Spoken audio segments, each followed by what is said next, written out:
Assalamualaikum warahmatullahi wabarakatuh. Muslimin dan muslimat yang berbahagia, hari ini kami dikumpulkan oleh Allah Subhanahu wa taala dalam sebuah forum yang sangat indah dengan tema wa'tasimu, dan berpegang teguhlah kalian semua kepada tali Allah Subhanahu wa taala. Tentu yang dimaksud adalah Al-Qur'an dan As-Sunnah. Dan dipesankan kepada kita semua agar menghindari perpecahan.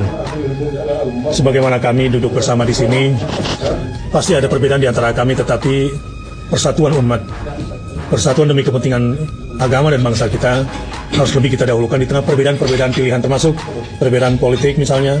Kalau suku, saya kira kita sudah menjalaninya dan cukup baik. Begitu juga antar lintas iman, lintas agama di Indonesia, mudah-mudahan yang terbaik di seluruh dunia. Tinggallah kini sikap-sikap santun kita, misalnya janganlah memberikan lakab atau gelar-gelar binatang kepada saudara. Misalnya yang buruk saat ini di sana kampret, di sini cebong. Sungguh ini tidak produktif, membinatangkan diri kita sendiri dan saudara kita semua. Dan itu adalah hal yang dilarang dalam agama. Dan terakhir saya ingin berpesan, hati-hatilah dalam menerima informasi lewat media sosial. Budayakan tabayun. Terima kasih. Dari saya Bakhtiar Nasir. Wassalamualaikum warahmatullahi wabarakatuh. Assalamualaikum warahmatullahi wabarakatuh. Alhamdulillah, salatu wassalamu ala rasulillah wa ba'd. Saudara-saudariku, terkhusus muslimin sebangsa dan setanah air, 113 tahun yang lalu para ulama kita berkumpul di Jakarta untuk membicarakan persoalan-persoalan besar. Dan 5 tahun kemudian bersinergi dengan seluruh tokoh-tokoh kebangsaan membicarakan bagaimana negeri tercinta ini bisa terlahir dengan mulia, hadir dan memberikan inspirasi pada dunia dengan segala semangat-semangat kemuliaannya. Dan 30 tahun setelah itu, hal yang 300 tahun tidak pernah terwujud sebelumnya, diselesaikan dengan izin Allah Subhanahu wa taala dalam masa 30 tahun dengan kalimat yang sangat singkat dan padat di rumah seorang muslim, Syekh Farad bin Marta, diikrarkan oleh Insinyur Soekarno dan Muhammad Hatta kemerdekaan negara Republik Indonesia. Kini setelah 113 tahun itu, Allah berikan alhamdulillah nikmat kepada kami, anak cucu dari para ulama-ulama terdahulu, tokoh-tokoh bangsa, untuk hadir juga di Jakarta dan punya semangat yang sama. Kemerdekaan sudah kita raih, yang belum adalah bagaimana mengisinya dengan hal-hal terbaik untuk kepentingan bangsa, negara, dan khususnya agama kita. Alhamdulillah, hari ini kami punya itikat terbaik untuk berkumpul bersama-sama, bersinergi, membangun maslahat, membangun rekonsiliasi kebaikan-kebaikan, dan kami menyeru kepada seluruh masyarakat Indonesia, termasuk tokoh-tokoh bangsa, mari kita duduk bersama untuk memikirkan masa depan bangsa yang terbaik, memberikan inspirasi kepada dunia, dan ingatlah baik-baik bahwa kita bangsa besar dengan sumber daya yang sangat hebat. Karena itulah banyak negara-negara lain di luar yang menginginkan Indonesia ini barangkali tidak menjadi pesaing-pesaing terbaik bagi mereka. Maka dari Jakarta kami mengirim pesan, mari kita bersatu, hindarkan segala hal yang tidak produktif, dan semoga Allah Subhanahu wa taala menjaga guru-guru kita semua, sehingga Allah Subhanahu wa taala berikan keindahan dari bumi negeri Indonesia tercinta ini. Saya Adi Hidayat. Assalamualaikum warahmatullahi wabarakatuh. Bismillah, wassalatu wassalamu ala rasulillah wa ala alihi wa sahbihi wa man tabi'ahu wa mawalah. Inggris, Jerman, Perancis, Portugal terdiri dari berbagai macam suku, bahasa, agama juga berbeda-beda, tapi mereka bisa disatukan dalam satu mata uang, euro. Maka kita amat sangat mungkin untuk bersatu, karena kiblat kita satu, Ka'bah, fawalli wajhaka syatral masjidil haram. Bahasa yang kita pakai juga satu. Siapa yang sholat pakai bahasa la salata liman lam yaqra bi fatihatil kitab. Kemudian pula Nabi kita satu, wa asyhadu anna Muhammadan Rasulullah. Bahwa kami ada sedikit perbedaan.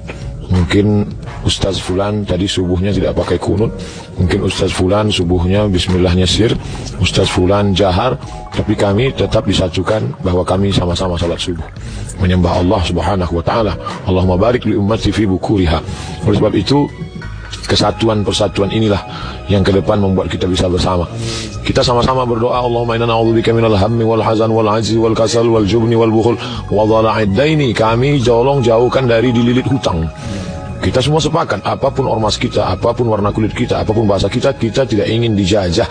Cukuplah itu sudah 350 tahun ditambah 3 tahun setengah, lalu dijajah lagi dengan dhala'id dain, dililit hutang.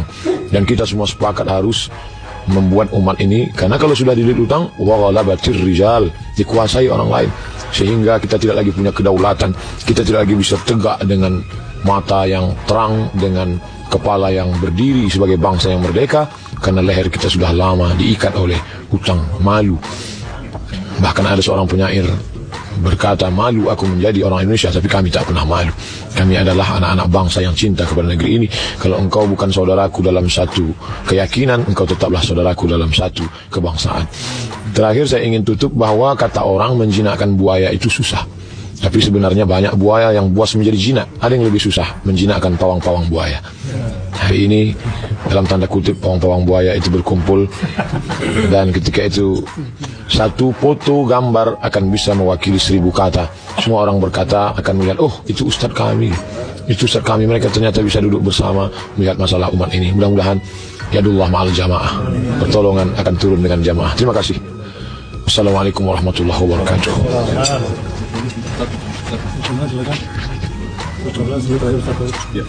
Bismillahirrahmanirrahim.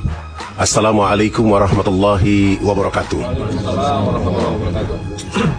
Hari ini tanggal 22 Syawal 1439 Hijriah, 6 Juli 2018. Di negeri ini, di tanah ini, di usia menuju 73 tahun, Allah merahmati kemerdekaan. Tapi yang kita ketemu adalah ada peternakan kebodohan, ada peternakan kemiskinan yang sedang dikembangkan di tengah-tengah kehidupan negara yang berdaulat. Di sisi lain, umat Islam yang menjadi pilar kemerdekaan itu ada tetapi tidak ada, banyak tapi tidak terhitung. Maka di kesempatan hari Jumat ini, saya mewakili negeri yang terbit matahari pertama di tanah air Indonesia, ingin menyeru kepada kita semua bahwa bersatu untuk menghapuskan peternakan kebodohan yang sedang berkembang di negeri ini, peternakan kemiskinan yang sedang tumbuh. Dengan bersatulah kita akan membuat bangsa ini menjadi bangsa yang maju, bangsa yang kuat, bangsa yang mandiri, bangsa yang menjadi contoh bagi bangsa-bangsa di dunia. Kita sudah punya harta kekayaan menjadi umat mayoritas di dunia. Kita sudah punya potensi alam yang sudah ada.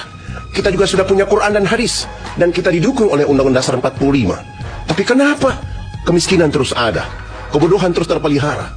Apakah kita yang salah? Ataukah ada orang-orang yang sengaja memelihara ini menjadi ternak dalam kehidupan untuk menjual negeri ini menuju kehancuran? Jawabannya tidak. Ada puisi yang dibilang ulama pada masa lalu, kami mati muda, pekerjaan belum selesai, belum apa-apa. Itu adalah persatuan, itu adalah ukhuwah, itu adalah kekuatan yang mampu mengangkat harkat dan martabat. Wahai saudara-saudara sebangsa dan setanah air, Nabi SAW 23 tahun menjadikan Mekah dan Madinah menjadi kemakmuran. Kita masih ada beberapa tahun. Kita harus sanggup mengatakan kepada negeri, bangsa dan dunia ini bahwa tanggal 17 Agustus 2045 Indonesia menjadi bangsa emas oleh karena persatuan yang terjaga, tertata untuk kemakmuran bersama. Wassalamualaikum warahmatullahi wabarakatuh. Bismillahirrahmanirrahim. Assalamualaikum warahmatullahi wabarakatuh. Alhamdulillah, Allahumma salli ala Sayyidina Muhammad wa ala ali Sayyidina Muhammad. Masya Allah, kita lihat para ulama, para da'i, para aktivis, lintas organisasi, semuanya bersatu. Harapan kita, mudah-mudahan para ulama, para umara bisa bergandengan tangan, saling cinta, saling kasih sayang, saling menasehati. Kasihan rakyat kita pikir rakyat, kita bakal mati, kita bakal bertanggung jawab di hadapan Allah Subhanahu wa Ta'ala. Jangan sia-siakan hidup. Masih ada fasilitas umur yang Allah sediakan. Mari bertaubat, mari bergandengan tangan, al-ulama wal umara, agar rakyat mendapatkan kesejahteraan, kedamaian, agar rakyat bahagia menuju Indonesia yang berkeadilan dan lebih beradab. Allahu Akbar. Assalamualaikum warahmatullahi wabarakatuh. Bismillahirrahmanirrahim. Assalamualaikum warahmatullahi wabarakatuh. Alhamdulillah, puji dan syukur senantiasa kita panjatkan kepada Allah Subhanahu wa Ta'ala. Teman-teman sekalian, salat dan salam senantiasa juga dicurah dan dilimpahkan kepada baginda Nabi besar Muhammad sallallahu alaihi wasallam. Semenjak awal daripada agama ini sudah mengirim pesan persatuan yang sangat luar biasa, menyatukan Aus dan Khazraj, lalu kemudian menyatukan seluruh jazirah, menyatukan seluruh dunia di dalam sebuah kepemimpinan yang kepemimpinan ini memberikan kebaikan dan juga dengan keindahan. Nah, karena itulah ketika negeri ini kemudian dimuliakan dengan Islam, maka pesan persatuan itu sangat kuat disuarakan. Sampai kemudian datanglah penjajah, mereka bawa 3G. 3G itu adalah gold, gospel, glory. Mereka mencari emas, mereka mencari kekuasaan, tanah, mereka mencari agama. Maka 3 ini adalah sepaket bagi mereka.